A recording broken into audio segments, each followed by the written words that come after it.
Olá, meu nome é Luciano Subirá, eu sou pastor da Comunidade Alcance em Curitiba, no Paraná, e o responsável pelo Orvalho.com, Ministério de Ensino Bíblico. Eu vou estar falando a respeito dos dons do Espírito Santo, e nós teremos 4 aulas, com 3 partes cada uma delas. Nessa primeira aula, nessas 3 partes, nós vamos introduzir o assunto, ter uma exposição genérica a respeito do assunto, e cada uma das próximas 3 aulas, nós vamos falar sobre uma categoria específica de dons do Espírito Santo. Em cada uma das partes dessas aulas, nós vamos falar sobre uma das 9 manifestações do Espírito Santo. A minha oração é que esse ensino seja não só esclarecedor para você, mas que seja inspirador, para que você realmente se disponha a entrar no lugar em Deus, de mover mais profundamente no Espírito e entrar nas águas profundas do Espírito Santo.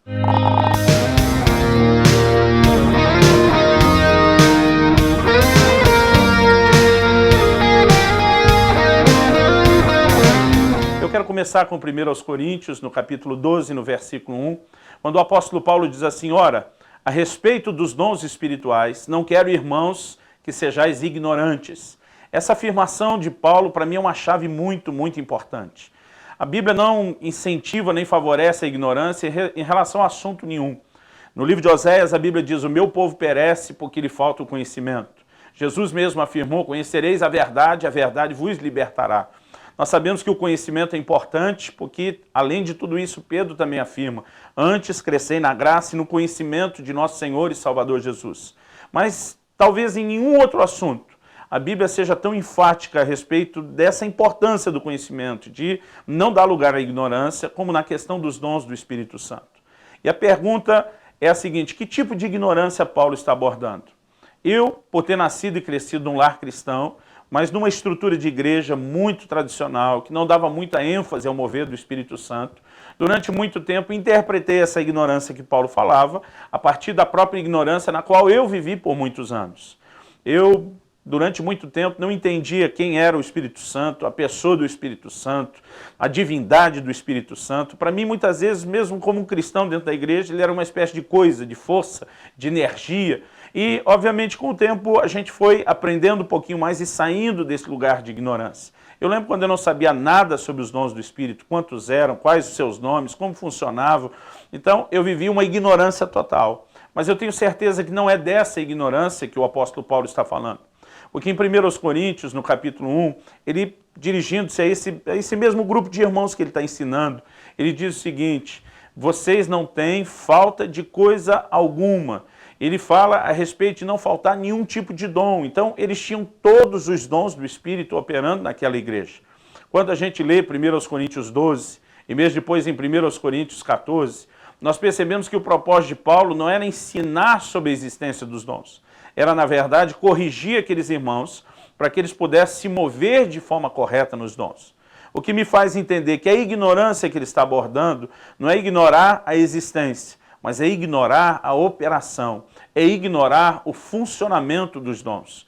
Eu creio que todo crente, mesmo depois de ter sido cheio do Espírito Santo, mesmo depois de ter uma experiência com o poder de Deus, com a unção do Espírito, ele precisa de instrução a respeito de como se mover nos dons. Nós precisamos de ensino e de instrução a respeito do sobrenatural. E é isso que nós queremos trazer ao seu coração, de uma perspectiva, uma abordagem talvez um pouco diferente. Porque a inclinação de muita gente, mesmo hoje nos círculos carismáticos, pentecostais, onde se enfatizam os dons, ela ainda é muito mística. E a minha intenção é desmistificar um pouco a visão dos dons. Eu quero começar nesse ponto de não ser ignorante. Eu tenho sido assim tão encorajado e desafiado a partir da experiência de Samuel. Se você parar para pensar, lá em 1 Samuel, a Bíblia diz que o menino, quando estava na casa do Senhor, ouve Deus chamando ele pelo nome, pela voz, e cada vez que ele ouve o seu nome sendo chamado, ele se levanta e vai ter com Eli. E cada uma das vezes, Eli diz para ele: não fui eu que te chamei, pode voltar a deitar. Até que depois de muito tempo, o discernimento de Eli começa a se despertar. Porque a Bíblia diz que naquele tempo as visões não eram raras, não eram muito frequentes. Então, Eli demorou para perceber que uma manifestação que eles tinham perdido estava voltando. Mas por fim ele diz para Samuel: olha, quando essa voz te chamar de novo, você vai responder da seguinte maneira: você vai dizer, fala, Senhor, porque o teu servo ouve. Quando a gente pensa nessa frase, não há muito sentido do ponto de vista racional no que Eli está falando, a menos que você entenda o que ele realmente queria produzir na vida de Samuel. Deus sabia que Samuel estava ouvindo, em primeiro lugar, porque Deus é onisciente. Segundo, o próprio Deus está presenciando a atitude de Samuel de se levantar, de procurar Eli, de tentar entender o que está acontecendo. Não existe uma necessidade de que Samuel informe Deus. Fala, Senhor, porque o teu servo ouve. Qual era o propósito dessa afirmação? Fala, Senhor, porque o teu servo ouve. O propósito dela não era transmitir uma informação. Não era apenas dizer eu estou aqui, eu estou ouvindo. Na verdade, existe algo a respeito do sobrenatural, existe algo a respeito do ambiente profético que nós precisamos entender. Normalmente Deus age provocando a gente, e quando nós respondemos, damos uma resposta, interagimos com Deus, é que o profético vai ser liberado e desatado num novo nível.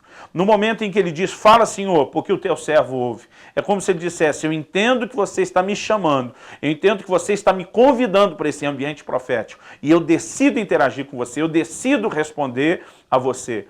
Essa afirmação de Samuel fez com que a voz de Deus, a palavra profética que seria liberada, fosse desatada. E eu creio que nós temos uma lição tremenda aqui, até porque até Samuel, na narrativa bíblica, nós vemos profetas, nós vemos profecias, mas a partir de Samuel nós temos algo singular.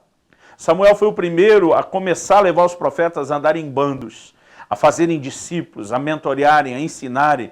Ele deu início ao que na história, nós não temos isso na Bíblia, com essa nomenclatura, mas na história é chamado de escola dos profetas. Agora, o que esses profetas aprendiam?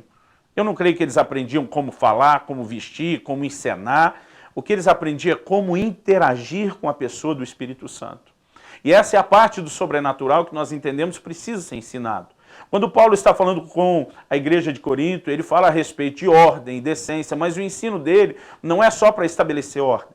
Eu creio que nós precisamos compreender os dons e não ser ignorante a respeito dos dons e conhecê-los. Não é só deixar aquele estágio de ignorar a existência. Bom, agora eu sei que existe, agora eu sei quantos são. Mas eu creio que envolve entendermos como esses dons operam e como nós podemos interagir com a pessoa do Espírito Santo na operação desses dons. Até porque o fluir dos dons é o que nós precisamos observar dessa forma. Ele pode ser classificado, deveria ser classificado como uma parceria entre Deus e o homem. Nunca é o Espírito Santo fazendo nada sozinho e nem tampouco o homem tentando se mover sem o Espírito Santo. Senão nós não poderíamos chamar de dons ou manifestações do Espírito. Mas a maneira como Deus age é uma parceria entre ele e o homem. Por exemplo, em 1 Coríntios, no capítulo 13, no versículo 9, a Bíblia diz, em parte conhecemos, em parte profetizamos. Essa afirmação, em parte conhecemos, em parte profetizamos, mostra que nós temos esse elemento que é Deus e o mover de Deus, a ação sobrenatural do Espírito Santo, mas o homem se envolvendo com Deus, se deixando ser inspirado por Deus e sendo levado a fluir de forma conjunta com o Senhor. Essa afirmação, ela é muito importante. Durante muito tempo na minha própria vida, quando eu ouvi alguém dizer, Deus está dizendo, né? Quando eu ouvi o jargão profético antigo do meio pentecostal, assim diz o Senhor, eu imaginava sempre esse profeta como uma pessoa que ouve vozes o tempo todo. E eu me lembro depois de ter sido muito impactado aos 15 anos de idade, recém-batizado no Espírito Santo, com fome pelo sobrenatural. Eu me lembro a primeira vez que eu recebi uma palavra profética. Eu estava num culto, numa igreja que não me conhecia, numa reunião que ninguém sabia da minha existência, quem eu era, mas um dos pastores me procura no meu lugar onde eu estou durante o período do louvor, e ele diz, olha, eu vim até você porque eu tenho uma palavra de Deus para repartir com você. Eu que cresci num ambiente bem tradicional, quando ele disse tem uma palavra de Deus, imaginei logo que talvez ele ia ler um versículo da Bíblia, ia compartilhar uma porção da Escritura, e quando eu assenti que ele poderia ir adiante com aquilo, ele liberou uma palavra profética tremenda, poderosa sobre minha vida, e aquilo me impactou por várias razões. A primeira delas, além do testemunho do Espírito Santo, de que Deus de fato usava a vida dele para falar algo ao meu coração, ele, como diz o apóstolo Paulo em 1 Coríntios 14, ele revelou segredos do meu coração. Ele falou de coisas que ninguém sabia, ele trouxe à tona realmente questões que eram pessoais minhas somente, Deus e mais ninguém tinha conhecimento. E aquela experiência foi muito impactante, porque ao voltar para casa, eu comecei a meditar profundamente na palavra profética que eu recebi, e aquele foi o dia que eu entendi um Deus de um relacionamento pessoal. Eu entendi um Deus próximo. Eu entendi um Deus que não trata com a gente só por atacado. A Bíblia diz que Ele sabe até mesmo quantos fios de cabelo existem na nossa cabeça. Ele tem informações a meu e a seu respeito que nem nós temos. Ele é um Deus que nos conhece de uma forma muito, muito pessoal. E essa palavra profética mexeu muito comigo no sentido de descobrir esse Deus pessoal. E quando eu comecei a remoer, a processar isso, pensar no bem que isso me fez, eu comecei a imaginar comigo mesmo, se mais gente recebesse palavra profética, como eu recebi, se mais pessoas tivessem palavras de cunho assim tão pessoal como eu tive, talvez elas também entenderiam esse Deus de forma pessoal como eu entendi. E no auge da sabedoria dos meus 15 anos de idade, eu comecei a raciocinar comigo mesmo. O que falta para a igreja é profecia. Mal sabia eu que em alguns lugares, alguns círculos, alguns ambientes, o que faltava na verdade era saber como fluir no dom. Em algum lugar a profecia estava sobrando. Mas naquele momento eu comecei a pensar, puxa, se profecia é tão importante, se seria abençoar tanto a vida de quem recebe essa palavra. Eu comecei a me perguntar por que não tem mais gente profetizando. Porque o ciclo que eu frequentava, a gente não via isso com tanta frequência. Então eu deduzi, como eu afirmei no auge da sabedoria dos meus 15 anos de idade, que o que a igreja de Jesus na terra precisava era de palavra profética. E quando eu comecei a pensar por que é que não tem mais profecia, eu deduzi por mim mesmo que talvez estivesse faltando profetas.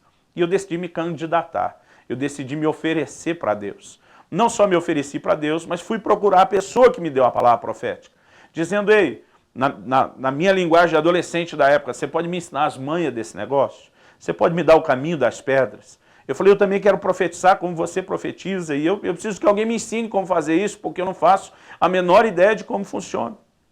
Eu lembro que ele não só riu da minha atitude, mas principalmente da minha forma de falar, porque eu comecei a bombardeá-lo de perguntas que mostravam o nível de ignorância que eu tinha sobre os dons. As minhas perguntas eram, como que é a voz de Deus? É voz de homem? É voz de mulher? Deus fala sempre com a mesma voz. Quando você ouve aquela voz, mesma coisa que um amigo, um conhecido te ligando, você já sabe exatamente o que é. Ou eu comecei a fazer uma série de outras perguntas relacionadas e o que ele fazia a maior parte do tempo era rir. Ele disse, Luciano, não é nada disso que você está imaginando. Ele falou, o problema da maioria dos crentes é que eles mistificam demais essa questão dos dons. E diz, a operação dos dons é muito simples, e à medida que a gente entende a simplicidade da operação dos dons, é que nós vamos poder frutificar com Deus. Ele me disse, eu normalmente não costumo ouvir uma voz audível. Quando ele dizia nas nossas reuniões, Deus me disse, porque eu passei a trabalhar num grupo de evangelismo que ele tinha nas ruas, quando ele dizia, Deus me disse, chegou uma época que eu cheguei a falar para ele, eu nem duvido mais, porque eu vi ele liberar palavra de profecia, revelação, línguas com interpretação, e Deus usá-lo de forma tão incontestável, que eu dizia, eu tenho certeza que é Deus falando, mas eu não conseguia entender como é que Deus falava. E nesse dia, ao questioná-lo a respeito dessas coisas, ele começou a me ensinar sobre essa parceria, sobre essa interação entre o homem e Deus. Ele falou, Luciano, você não vai necessariamente ouvir uma voz audível. Ele me disse, eu tive 2 ou 3 vezes esse nível de experiência na minha vida. Eu também posso te dizer hoje, 25 anos depois dessa conversa que eu tive com ele, que poucas vezes na minha vida eu ouvi uma voz audível, uma palavra mais forte, extraordinária, espetacular. A maior parte do tempo, a forma do Espírito Santo agir, ela é simples. E entender essa simplicidade, eu creio que é um segredo, é uma chave assim, muito, muito poderosa. Como eu afirmei em 1 Coríntios 13, a Bíblia diz, em parte conhecemos, em parte profetizamos. Esse em parte nós sabemos que não é a palavra de Deus absoluta. Não podemos comparar uma profecia com a palavra escrita da parte de Deus de forma alguma. Até porque em 1 Coríntios 14, a palavra de Deus ainda afirma que os profetas devem falar 2, no máximo 3, e a Bíblia diz que os demais profetas devem julgar aquilo. Por que existe a necessidade de julgamento? Se alguém que está dando a palavra profética estivesse falando de forma absoluta da parte de Deus, ninguém precisava julgar. Mas justamente porque é uma inspiração que o homem capta da parte de Deus, e ele transborda através do seu conhecimento, nós precisamos muitas vezes ter o cuidado. Porque alguém pode até ter a revelação correta, pode até ter uma palavra exata de Deus, a revelação correta, e transmitir isso da forma errada, fazendo uma aplicação errada. Mas o ponto de entendermos o como fazer a aplicação correta, nós vamos abordar mais à frente. O ponto que interessa nessa hora, nesse momento, é a parceria. Como Deus e o homem devem interagir. Há uma simplicidade. E eu me lembro do dia dessa conversa, em que esse pastor me disse, Luciano, a maneira que eu ouço a voz de Deus não é de forma literal no meu ouvido. E eu falei, se você não ouve com o ouvido, você ouve como? Né? E ele falou, não, Deus fala comigo do lado de dentro. E eu perguntei para ele, então você tem um ouvido lá de dentro? Né? Ele ria daquela minha atitude, da minha imaturidade, da minha falta de compreensão. Ele falou, não, Luciano, Deus fala comigo no meu íntimo, através, ele falou, pensa em algo muito simples, algo parecido com pensamento, parecido com sentimento. O problema é que quando ele tocou nesse assunto de falar que era algo parecido com pensamento, com sentimento, eu falei para ele, então, o que garante que daí não é a gente pensando ou sentindo? E eu lembro que ele me encarou na hora e falou, aquela palavra profética que eu te dei, era eu pensando ou sentindo? Eu falei, não, aquela foi boa, aquela você acertou mesmo, aquela Deus te usou. Ele falou, pois é, Luciano, algo que você tem que entender sobre os dons é que os resultados normalmente são espetaculares. Mas ele diz, o processo, como o dom se manifesta em nós, é simples. E muita gente, porque espera só o espetacular, ele acaba nunca entrando na operação de Deus, que é simples. Há vários casos na Bíblia onde a gente pode perceber isso. Quando as pessoas estão fixadas só no espetacular, muitas vezes elas deixam passar o mover de Deus e uma manifestação de Deus que vem e flui de forma simples. Por exemplo, quando Jesus chega no tanque de Betesda, a Bíblia diz que havia uma multidão de enfermos. Para alguém que está com o ministério de curas e milagres como Jesus, isso é o que a gente poderia chamar de um prato cheio. Era para deitar e rolar. Era um momento de aproveitar e poder ministrar muita gente, mas somente um homem, uma única pessoa foi curada enquanto Jesus passou ali. E a gente deveria se perguntar por quê. Eu vou dizer a maneira como eu olho para esse texto.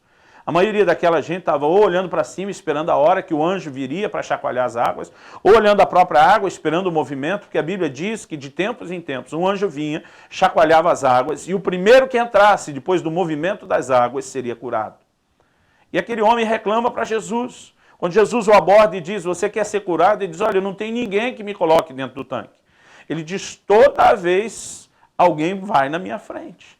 E porque a maior parte daquelas pessoas estavam fixas só no espetacular, no extraordinário, elas não perceberam a presença de Jesus se manifestando de forma simples.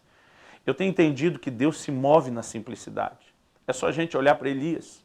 Quando Elias está na caverna, a Bíblia diz, houve fogo, a Bíblia diz, houve terremoto, a Bíblia diz, houve um vento forte, mas a Bíblia diz que Deus não se manifestou em nenhum desses três, a não ser num cicio, num sussurro suave e tranquilo. Não quer dizer que Deus, em alguns momentos, não vai vir como fogo ou terremoto. Não quer dizer que Deus, de vez em quando, não vai vir chacoalhando tudo. Mas nós precisamos entender que há momentos em que Ele não vai vir dessa forma. Há manifestações simples da parte de Deus. E quando nós não entendemos o simples, buscando só o extraordinário, nós muitas vezes comprometemos aquilo que Deus gostaria de fazer. Vamos dar um outro exemplo bíblico. Em segundo livro de Reis, no capítulo 5, a Bíblia fala de Naamã, o general da Síria. A Bíblia diz que ele sai do seu país, vai até Israel, por conta de uma palavra que uma escrava que vivia na sua casa, judia, ela diz, olha, se você conhecesse o homem de Deus da nossa terra, ele poderia curar você da sua lepra. Então, ele vai atrás de Eliseu, e quando chega Eliseu, nem se dá o trabalho de atendê-lo no portão, de recebê-lo. Ele manda um dos seus servos, numa linguagem mais nossa, a gente diria um menino de recado, só dizendo, olha, vai lá no Rio Jordão, dá 7 mergulhos e você vai ficar curado. Naamã, quando ouve isso, fica indignado. Primeiro porque ele veio de longe, ele veio cheio de expectativas. Ele diz, eu imaginava que o homem de Deus ia sair, ia colocar sua mão sobre mim, invocar o nome do seu Deus. Agora só me manda tomar banho num rio. E ele começa a comparar o Rio Jordão com os rios da sua terra, que eram rios melhores, dizendo o que é que eu tenho que fazer aqui. E ele, bravo e irado, decide ir embora. Quando um dos seus servos o interpela e diz, meu senhor, se o homem de Deus te pedisse uma coisa difícil, você não ia fazer?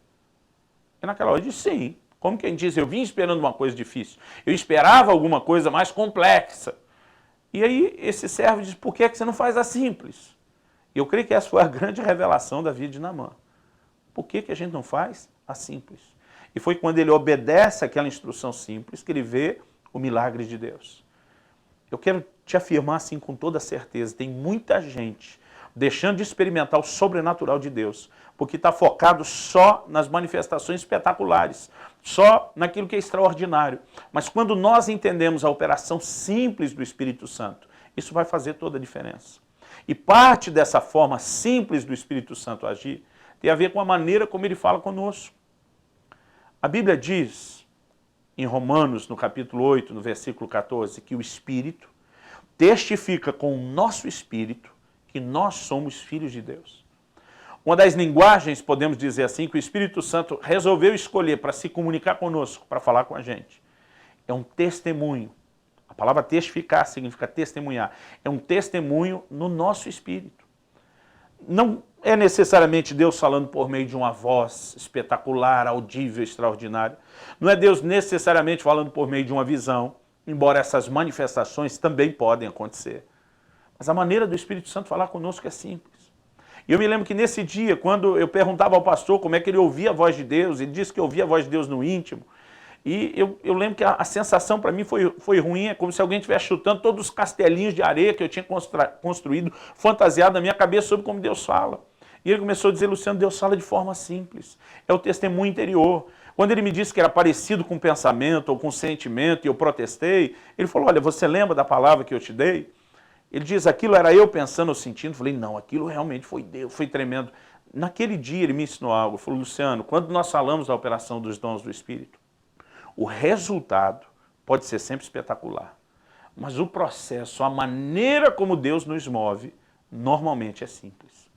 Então ele me disse, a palavra que eu te dei foi impactante para você, porque diz, enquanto eu falava dos seus problemas em linhas gerais, ele falou, eu não te dei todos os detalhes. Ele diz, você repassou na sua mente os detalhes de tudo que você conhecia. Ele falou, é lógico que eu dei detalhes que eu não sabia, eu não tinha como saber, mas ele falou, eu não dei todos os detalhes. E diz, você que conhecia toda a sua própria história e situação, repassou enquanto eu falava até os detalhes que eu não dei. Você foi além disso. Então ele me diz, para você aquela manifestação do Espírito, aquela palavra profética, foi algo bem concreto. Mas enquanto ele me explicava, ele diz, para mim foi abstrato. Ele diz, para você foi algo muito objetivo. Mas ele me dizia, para mim não foi objetivo, foi subjetivo. E ele começou a me fazer entender que a operação dos dons, essas manifestações do Espírito, elas acontecem de forma muito simples. E eu creio que esse é o nosso passo primário, é o ponto, é o fundamento básico de tudo que nós vamos construir. Se nós entendemos essa simplicidade com que o Espírito Santo age e opera, e soubermos interagir com ele, isso vai fazer toda a diferença. Naquele dia, pela minha dificuldade de entender o que era esse testemunho interior, ele me ajudou dando um exemplo. E esse pastor me perguntou, Luciano, você tem certeza da sua salvação? E eu, na hora, senti para ele, claro que tem. Ele disse, se você saísse da igreja agora, e uma jamanta, um caminhão carregado aí te atropelasse, acabasse com você, você tem certeza que é para o céu? Eu falei, na hora. E ele começou a me questionar, como é que você tem certeza? Ele disse, como que você sabe que você é salvo, que você é filho de Deus? A resposta que eu dei na época é a mesma que eu dou até hoje. Eu falei para ele, eu sei, porque sei. E brinco hoje em dia que deveria ter dito, como é que sei, não sei, só sei que eu sei. E o que eu não fazia ideia é de onde vinha, não só esse conhecimento, mas essa informação, esse entendimento. E naquele dia ele falou, olha, eu vou lhe explicar qual é a fonte da sua sapiência. Porque ele me fez perguntas. Ele me diz, alguma vez Jesus apareceu para você em pessoa, para te dizer, olha, eu mesmo te garanti lá no livro da vida, com meu próprio sangue, você está salvo, você está dentro. Falei para ele, não, nunca vi Jesus. Ele falou, talvez um anjo veio te aparecer e te mostrou uma cópia autenticada do livro da vida, número de protocolo tal, apresenta na entrada, você está dentro. Falei, não, nunca tive esse tipo de prova ou documento. Ele falou, bom, Luciano, se você não teve uma visão, talvez alguma vez você ouviu uma voz celestial dizendo, olha, você realmente está dentro. E todas as perguntas que ele fazia sobre uma maneira de comprovar, eu não tinha. E naquele dia ele falou, eu vou te mostrar qual é a fonte da sua sapiência. E ele me citou esse texto bíblico, Romanos 8,16, que diz, o Espírito testifica com o nosso Espírito que nós somos filhos de Deus. E ele começou a dizer, essa é a segurança que você tem aí dentro de você. Ele falou, Luciano, você sabe que é filho de Deus, porque é o Espírito Santo em você que te dá essa certeza, é o Espírito Santo em você que te dá essa convicção. E aí ele começou a me dizer o seguinte, se num dos assuntos tão importantes da vida cristã, como essa certeza de salvação, essa segurança do crente, Deus não fala necessariamente de uma forma espetacular, por meio de uma visão, por meio de uma voz audível, mas ele fala por meio do testemunho interior. A pergunta que ele pastor para mim naquele dia é, o que te faz pensar que em relação aos dons do Espírito, ou a qualquer outro assunto que Deus queira falar, essa forma de Deus falar tem que ser diferente. Ele me ajudou a entender e a compreender esse testemunho simples do Espírito Santo. Eu lembro que não muito tempo depois disso, eu acabei tendo acesso a um livro que também me ajudou demais e eu recomendo. É o livro Como Ser Dirigido pelo Espírito de Deus, do Kenneth Hagin, uma publicação da editora Graças, que agora chama Graça Editorial.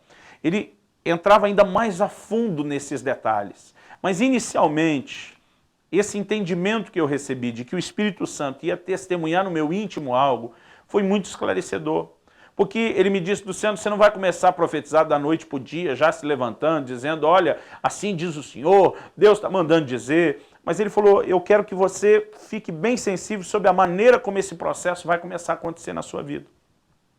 Ele diz, muitas vezes, quando nós estivemos aqui com esse nosso grupo de evangelismo, orando, adorando a Deus, ele diz, principalmente nesses momentos da oração e da adoração, que ele falou, você vai ficar bem sensível à ação de Deus.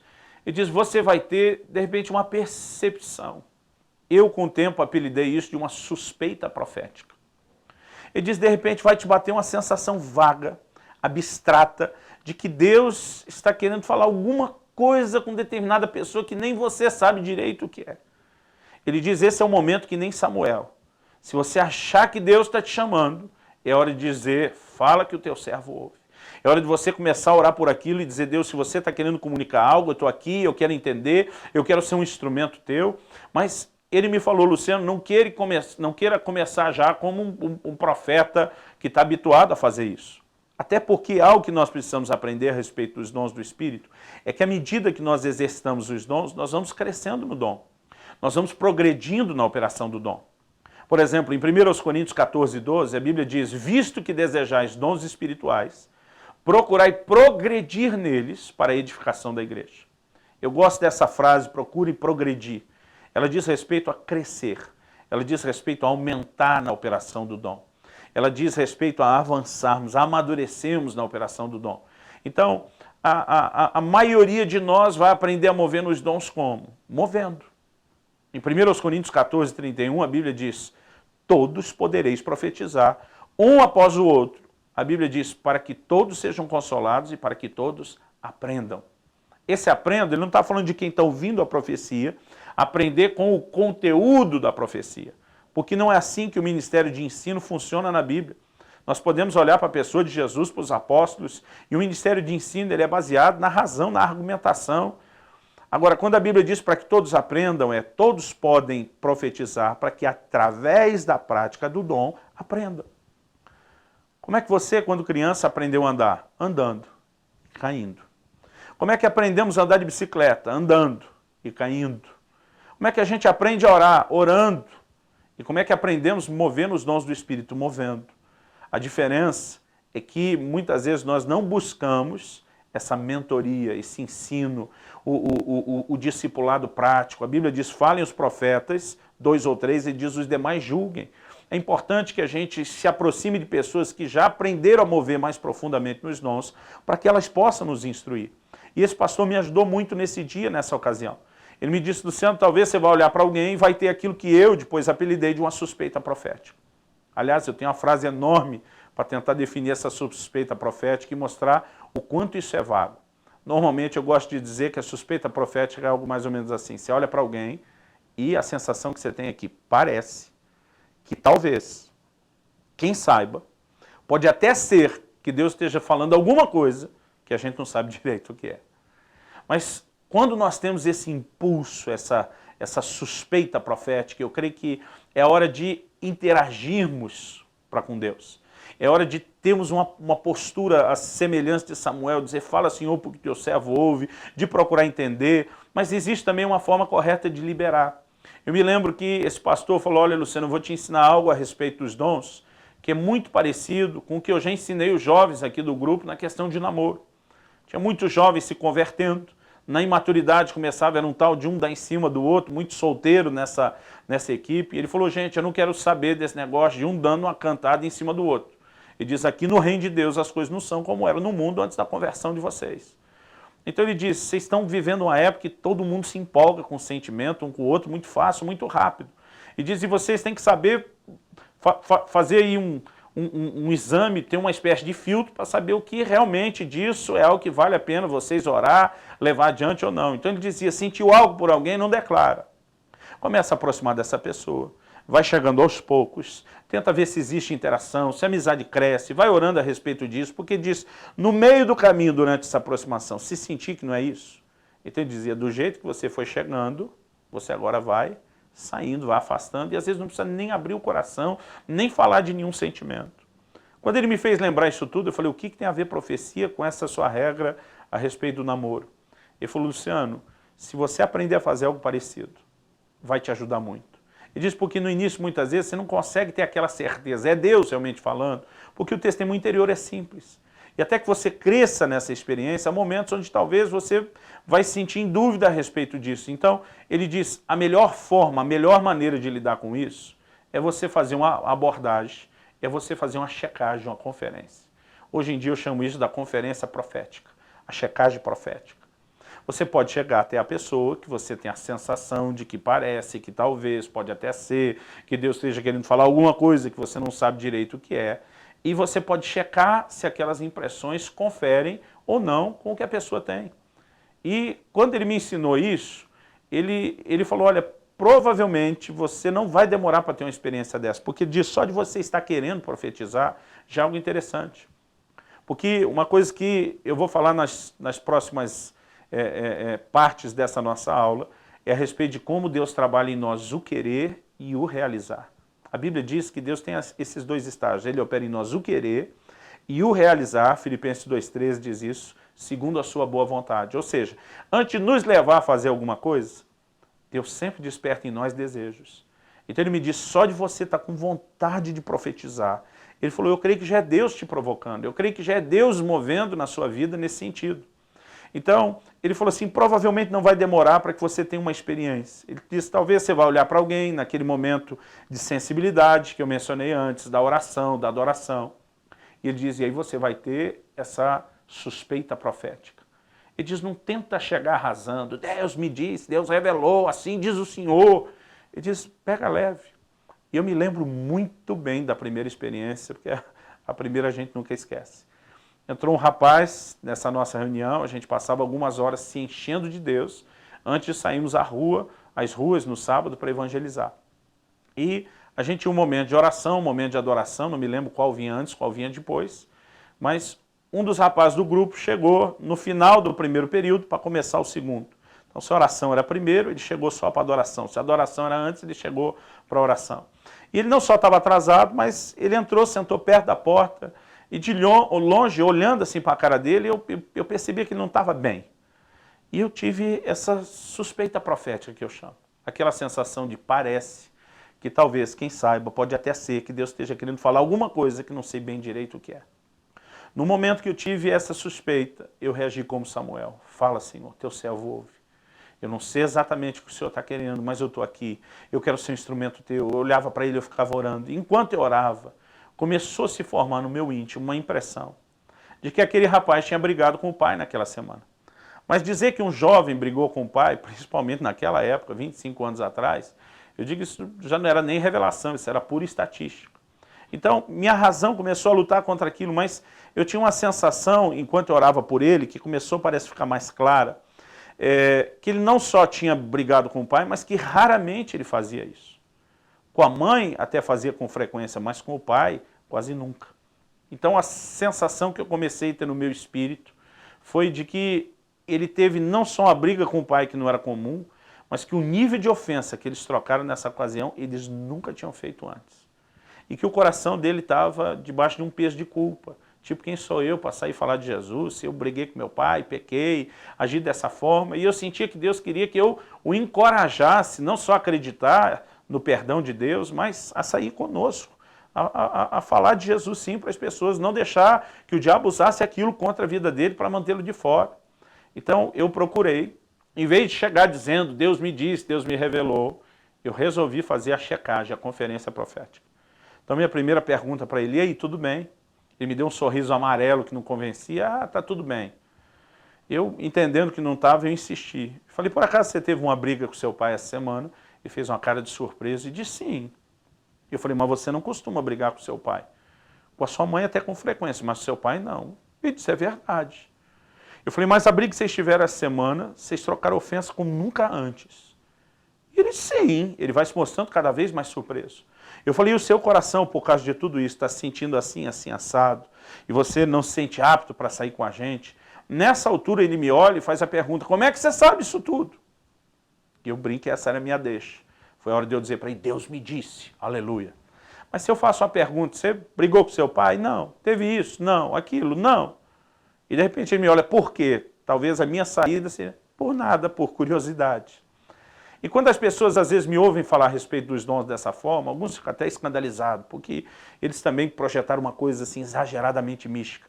Mas eu quero te dizer, esse foi um dos melhores conselhos que eu já recebi. Foi uma das melhores instruções que eu tive. Avaliar o testemunho interior, procurar checar se aquilo que eu estou recebendo realmente é de Deus. Porque até que você progrida no dom pela própria prática do dom, porque é assim que a gente aprende a mover no dom, até que a gente chegue num lugar de uma certeza maior, isso vai nos dando segurança. E esse conselho dele também me fez entender qual aspecto? O aspecto da parceria. Deus não vai pegar a boca do homem e colocar palavras lá que de repente, né, ele está falando aquilo sem controle e de repente, puxa, Deus falou algo na minha boca. Não é dessa forma que Deus age. O Espírito Santo não se move dessa forma. Normalmente as pessoas falam sem consciência quando estão debaixo da ação é de um espírito maligno. O Espírito Santo, de forma educada, gentil, ele nos inspira, ele nos provoca, ele tenta nos conduzir. E a gente precisa entender esse elemento do testemunho interior.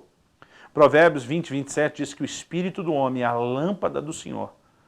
E nós precisamos entender esse é o lugar onde Deus brilha, onde Deus traz direção, onde Deus fala, onde Deus se manifesta. A Bíblia diz, seja a paz de Deus o árbitro em vossos corações. Eu muitas vezes li isso em Colossenses, né, e sabia do que Deus estava falando ali, mas eu demorei muito tempo para compreender que no nosso espírito, ter ou não ter paz, muitas vezes é o juiz que nós precisamos, é a maneira de Deus nos orientar. Por quê? A maneira de Deus falar não é só uma forma extraordinária, não é só uma maneira espetacular, mas existe esse processo simples. Então nós vamos começar a falar a respeito dos dons nas próximas aulas. Em cada aula vamos falar de um tipo de dom específico. Na segunda aula nós vamos falar a respeito dos dons de revelação e o testemunho interior entra muito forte nesse aspecto. Mas entender isso é uma chave importante. O apóstolo Paulo escreve a Timóteo, em 2 Timóteo, capítulo 1, no versículo 6, ele diz, eu exorto você a que reavive, a que desperte o dom que há em ti, o qual te foi dado pela imposição das minhas mãos. Quando o apóstolo Paulo fala dessa forma, quando ele fala dessa maneira, ele está mostrando que Timóteo recebeu um dos dons. A palavra dom ali é carisma, é a mesma usada em 1 Coríntios 12, que fala das manifestações do Espírito. E ele menciona o seguinte, olha, você tem que acender, você tem que acordar esse dom. Significa que o dom estava apagado, adormecido na vida de Timóteo. Isso nos faz entender que a operação do dom do Espírito Santo não depende só do Espírito Santo. É uma parceria entre ele e a gente. Porque se fosse só dele, eu não teria que avivar o dom. Mas ele está dizendo para Timóteo, é você que tem que avivar o dom. Como quem diz, é responsabilidade sua, você recebeu o dom de Deus, o Espírito Santo quer usá-lo, mas você tem que botá-lo para funcionar. Agora a pergunta é, por que Timóteo estava com o dom apagado? Eu creio que a resposta é no versículo seguinte. Em 2 Timóteo, capítulo 1, versículo 7, a palavra de Deus diz assim, porque Deus não nos deu espírito de medo, mas de ousadia. Essa expressão porque é uma palavra de ligação entre uma afirmação feita e a explicação que vem depois. Quando Paulo está dizendo a Timóteo, reaviva o dom que é em ti, porque Deus não deu espírito de medo, ele está dizendo a razão pela qual você não está usando o dom é medo. Então vamos pensar aqui, por que alguém teria medo de mover no dom? Não quer dizer que o dom, quando funciona, ele vai dar um choque, vai fazer a gente passar mal. O medo, normalmente, não é do dom em si. O medo que a maioria de nós tem é, e se eu achar que é o dom, mas não for? E se eu achar que é Deus querendo me usar, mas talvez não seja Deus? Essa preocupação com errar, essa preocupação com a nossa reputação, esse questionamento é ou não é. E quando a gente olha, desde a era apostólica, me parece que os melhores discípulos dos melhores apóstolos passavam pelas mesmas coisas. Mas eles também nos permitiram compreender que a operação dos dons é simples. O apóstolo Paulo escreve à igreja de Tessalônica e diz para os tessalonicenses, não desprezeis as profecias. Por que ele ia dizer para aqueles irmãos não desprezar as profecias? Será que eles eram o tipo de gente que não estava se importando com o que Deus fala, que não estava nem aí com a voz de Deus? Não, isso não é verdade. Porque em 1 Tessalonicenses 2, ele diz, vocês receberam a minha palavra não como palavra de homem, mas como palavra de Deus. Então, eles tinham um coração sério. Paulo elogia pela maneira como eles receberam a palavra, justamente como de Deus e não do homem.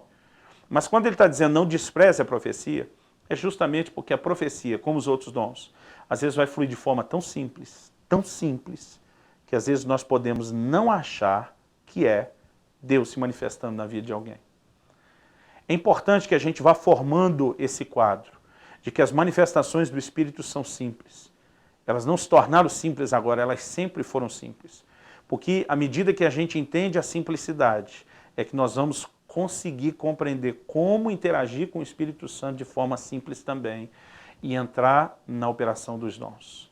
Eu realmente quero encorajar você, desafiar o seu coração a procurar entender essa simplicidade, o que é essa parceria.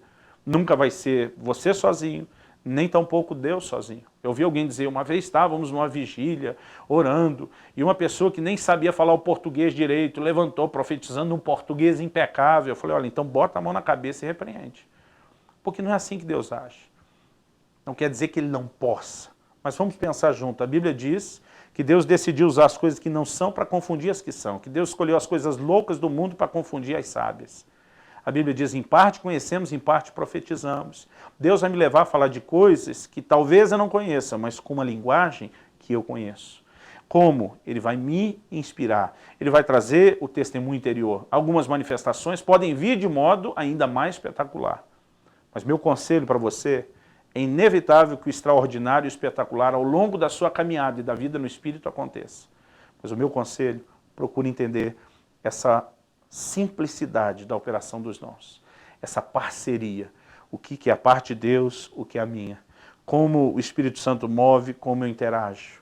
E é nessa nossa parte que nós vamos gastar muito mais tempo procurando trazer o entendimento, a compreensão, a clareza, porque eu acredito que é exatamente disso que Paulo estava dizendo, quando ele diz a respeito dos dons espirituais, não quero, irmãos, que sejais ignorantes. Ele não estava falando de ignorar a existência dos dons, ele estava falando sobre não ignorar o funcionamento. Então, com a graça de Deus, nós vamos tentar te ajudar a entender um pouco mais o funcionamento, porque o propósito desse treinamento não é apenas trazer informação, mas é te inspirar para que você possa mover no Espírito Santo e que você cresça nessas operações, nessas manifestações de Deus através da sua vida, em nome de Jesus. Amém.